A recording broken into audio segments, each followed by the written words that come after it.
Well, it's retail drop shipping on sites like Facebook Marketplace. Okay. Now, we're primarily going to outline what this is on Facebook Marketplace because the largest portion of this profit came from Facebook Marketplace specifically, although I did a significant amount on Amazon as well. I also have done significant amounts on Poshmark and Mercari as well. And you can also interchange this specifically with eBay as well and some other websites too. Each platform has different rules. So if you understand the rules, then obviously you can play on the platform. Do not take the same rules that work for Facebook Marketplace and assume that they work for drop shipping on Amazon or vice versa, right? Or any of these here. So what you're basically doing is you're taking products that are on sites like Amazon or a number of other websites. Amazon's just the easy example because everybody uses it and that's kind of where everybody starts, right?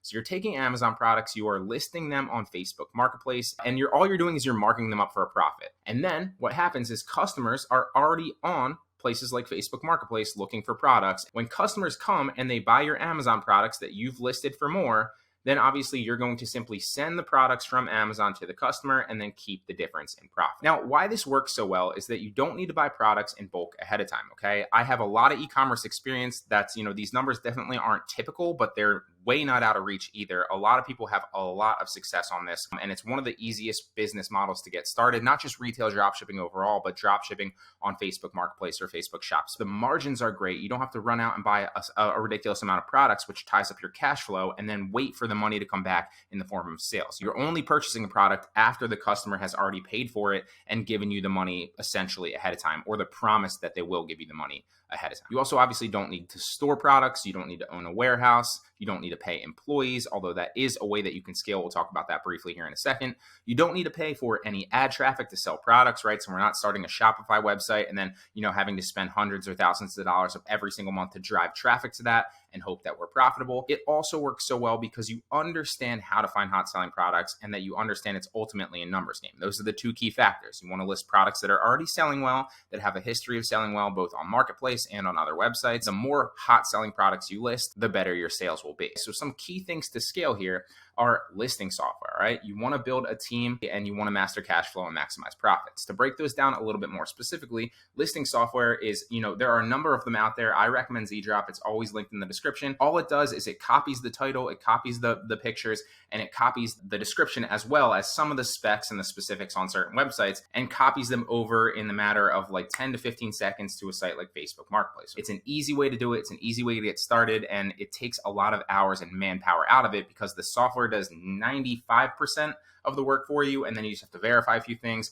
publish the listing, and obviously you're off and running, okay? The next thing is to build a team, because to get to, somewhere where you're actually scaled, unless you're willing to sit in front of your computer, for 10 hours a day, which you very well could be, and that's totally fine. I started that way as well. Ultimately, to get to high numbers, not saying you can't get to six figures, you 1000% can get to six figures by yourself easily, but ultimately to scale past that and be having like 20, 30, 40 grand profit months, you're going to need a team, or at least somebody that's listing for you, and somebody that's also processing orders for you. Build a team. Any business takes a team. Any business leverages other people. Also, you want to master cash flow, okay?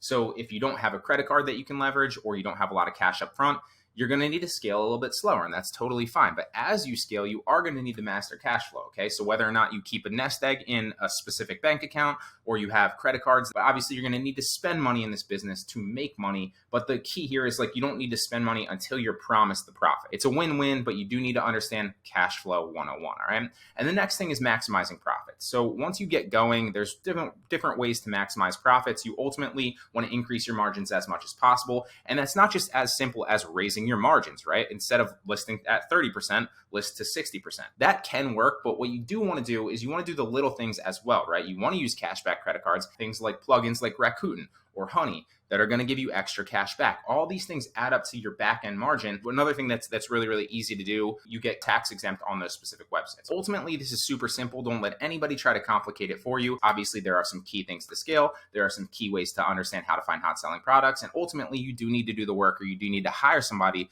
to do the work, right? But all you're ultimately doing is you're taking products either from Amazon or eBay or Walmart or Home Depot or any other retailer or any wholesale supplier as well, and you're listing them with software on places like Facebook Marketplace for a higher price. Then the next step is you're waiting for somebody to buy them. Then you're sending them the original listing from wherever you listed it from. And again, that software will store your listings and you can search for them.